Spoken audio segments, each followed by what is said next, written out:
I arrived at the rooftop restaurant 5 minutes ahead of schedule, my polished shoes tapping a rhythm against the gleaming marble floor as I stepped inside. The city skyline stretched out below, a dazzling array of lights twinkling like a promise I'd long since stopped trusting. The air carried the rich scent of aged wine and roasted herbs, mingling with an underlying sharpness that made the place feel too pristine, too flawless to allow for any real ease. I tugged at my tie, feeling it tighten around my neck as a heaviness settled into my chest. This night was meant to be significant, our 5th anniversary. She'd texted me the day before, her message cryptic yet intriguing. Asterisk meet me at the Pinnacle 7 p.m. dress sharp. Big surprise. Asterisk all day. I turned her words over in my mind, picturing possibilities, a secluded table by the window, a heartfelt conversation like the ones we used to have, or maybe her looking at me with that spark she'd had when we were younger, before the silences between us stretched longer than our talks. I wanted to cling to that flicker of hope, even if it felt like chasing a mirage across a desert I'd been wandering for years. A hostess greeted me, her smile polished and professional, and led me through the restaurant. The space buzzed with the low hum of conversation, the clink of glasses, and the soft glow of candlelight reflecting off glass walls. But as she guided me toward a long table draped in crisp white linen, my stomach twisted. This wasn't the intimate setting I'd imagined. The table was already crowded with faces I hadn't anticipated. Her parents sitting stiffly, their smiles as fragile as the crystal stemware before them. Her cousin lounging back in his chair with a grin that hinted at secrets I wasn't privy to, and a handful of others I barely recognized. Then I saw her, standing at the far end, her laughter ringing out as she chatted with a cluster of people who seemed to orbit her effortlessly. She wore a silver dress that shimmered under the lights, her hair swept up in an elegant twist that made her look almost otherworldly, untouchable. I stood there, hands shoved into my pockets, unsure whether to wave or wait for her to notice me. She didn't, not immediately. I felt like an outsider at my own anniversary, hovering on the periphery of a world she commanded. The hostess gestured to a seat at the corner of the table, sandwiched between her cousin and an empty chair. I sat, the leather cushion creaking beneath me, and tried to shake off the unease gnawing at my gut. The restaurant pulsed with life, waiters gliding past with trays of appetizers, the flicker of candles casting shadows on gold-rimmed plates, the city lights painting the glass walls with streaks of color. It was stunning undeniably, but there was a chill to it. A sense that this was a stage crafted for someone else's narrative. Her cousin leaned over, his breath thick with whiskey, and smirked. "You scrub up well, man. Didn't think you'd show up looking this decent." His laugh was loud, drawing a few glances, and I managed a tight smile, my fingers drumming lightly on the tablecloth. "Yeah, well, it's a big night," I replied, keeping my tone even. He chuckled again, already distracted by his phone, and I let my gaze drift across the table. Her parents sat a few seats away. Her mother's eyes flicked toward me briefly before darting elsewhere, as if I were a formality to acknowledge but not engage. Her father was engrossed in a conversation with a man in a crisp suit, his voice booming about some lucrative deal, his hands gesturing expansively. I wondered why they were here at all. Anniversaries were supposed to be private, weren't they? Just the two of us, maybe a bottle of wine. A chance to rediscover the reasons we'd vowed forever. But this felt like a spectacle, and I wasn't sure what part one was meant to play. I shifted in my seat, my hand brushing against the small wooden box in my jacket pocket.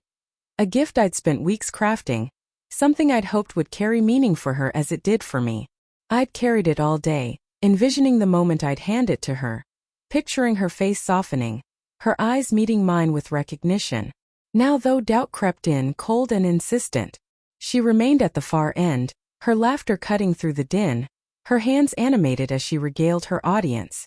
I watched her, trying to catch her eye, but it was as if she existed in a separate universe, one where I was merely background noise. A waiter set a basket of artisanal bread before me, the crust crisp and golden, and I took a piece, tearing it apart absent-mindedly, the crumbs scattering across my plate. I thought back to our last real night out, just the two of us. It had been months, maybe a year ago. She'd spent most of it glued to her phone, texting while I tried to keep the conversation afloat. I'd told myself it was temporary. Her workload, her distractions, life's demands. But now, surrounded by her parents' guarded expressions and her cousin's barbed comments, That excuse felt flimsy. I glanced at my watch. 7:05. The dinner hadn't even begun, and exhaustion already tugged at me.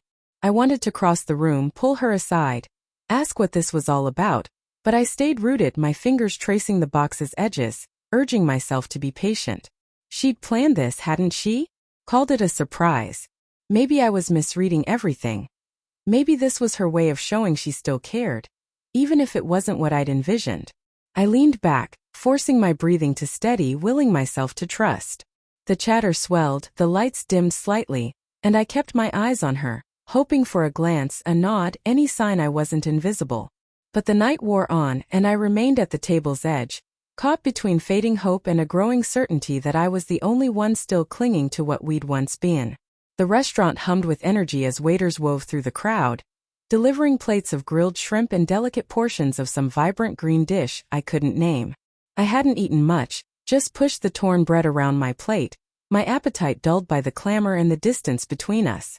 She was still at the other end, her laughter a bright thread weaving through the noise, her presence magnetic. I watched her, the way her hands danced as she spoke, the way her eyes caught the chandelier's glow. She'd always been beautiful, but tonight, it felt like she was performing for everyone but me. My fingers brushed the wooden box again, its smooth cedar surface a quiet comfort. Inside was a letter I'd written over sleepless nights, words I'd struggled to shape into something honest, something I'd never been adept at saying aloud.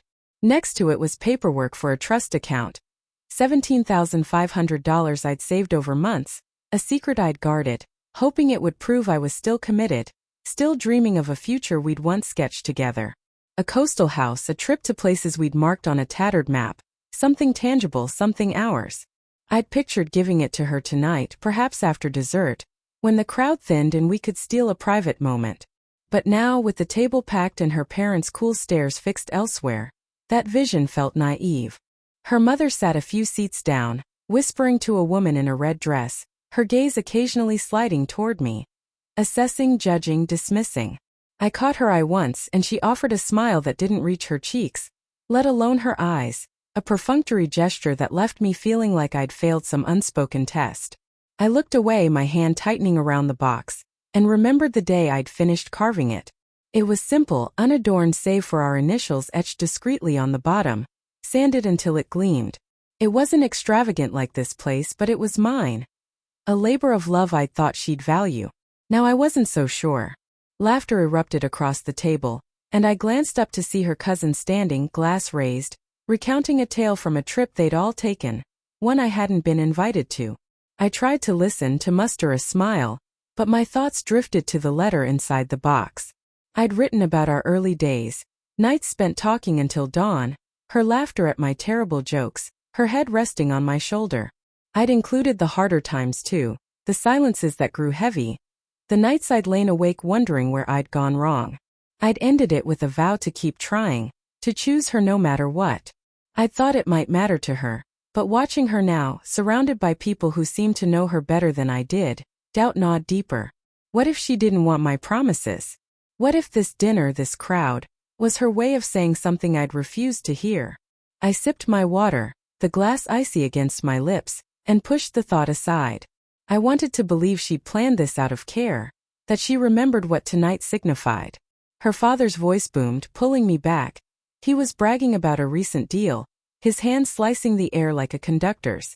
I glanced at him, then at her, searching for a sign she'd acknowledge me, but she leaned toward the woman beside her, whispering something that sparked laughter. I felt like a stranger in her world, the space between us vast despite the table's length. The main course arrived, seared steak, roasted vegetables presented with flair, but I barely registered it. She stood, glass in hand, and the room hushed as she tapped it with a spoon, the chime cutting through the murmurs. I leaned forward, hands clasped, a flicker of hope igniting. Maybe this was it, the surprise, the moment she'd remind me why I'd held on. To 5 years of experience, she said, her voice clear and commanding, her eyes sweeping the table but skipping over me. 5 years of learning, of growing, and now, she paused, her smile widening, to being free, single, and searching. The word struck me like a physical blow, sharp and frigid. My chest constricted, my breath stalling as I stared at her, waiting for a twist, a clarification. Free. Single. Her father barked a laugh, clapping as if it were a brilliant punchline. Her mother raised her glass, her expression unreadable. A smattering of applause followed, then a jagged silence as eyes turned to me waiting. I didn't move. My hands stayed locked, knuckles blanching. She lowered her glass and slid a folded white t-shirt across the table toward me, her smile unwavering. I unfolded it slowly, fingers numb, and held it up. The bold black letters stared back. 5 years of disappointment. A gasp sounded, her cousin maybe, followed by a nervous titter. Laughter bubbled up, uncertain, as if they weren't sure it was allowed. I didn't join in. I couldn't speak. My pulse thundered, the words blurring as I looked at her, searching for a hint this was a misstep, a cruel jest gone awry. But she turned away, sipping her wine, answering someone's question as if nothing had happened. The room watched me. Her parents, her cousins, strangers invited to this unveiling. I wanted to stand to demand answers, but my body felt anchored, leaden. Her best friend giggled behind her hand. A guy I vaguely recalled from her college tales filmed with his phone, its red light a relentless eye. The t-shirt lay in my lap, light yet suffocating. I thought of the box, the letter, the trust account, my fragile hopes for a shared future. Had she planned this to dismantle me publicly? I folded the shirt, tucking it under my plate, and tried to breathe through the weight of her declaration, the night stretching into something I couldn't yet name. The silence thickened, a palpable fog as I sat there, the t-shirt's words searing into me. Everyone waited, some for tears, some for rage, some for me to laugh it off. But something shifted inside me, a resolve hardening. I couldn't stay pinned under their stares. I stood, my chair scraping loudly, and reached into my pocket, not for the box but for an envelope I'd prepared as a backup, a simpler version of my gift. My heart hammered, but my hands were steady as I cleared my throat, drawing the room's focus. I didn't look at her or her parents or the cousin grinning like a spectator. I turned toward the back, where my uncle and aunt sat, their faces etched with quiet concern.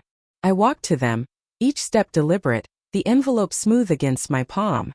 The room fell silent, my breathing loud in my ears. "I brought something tonight," I said, my voice low but resonant.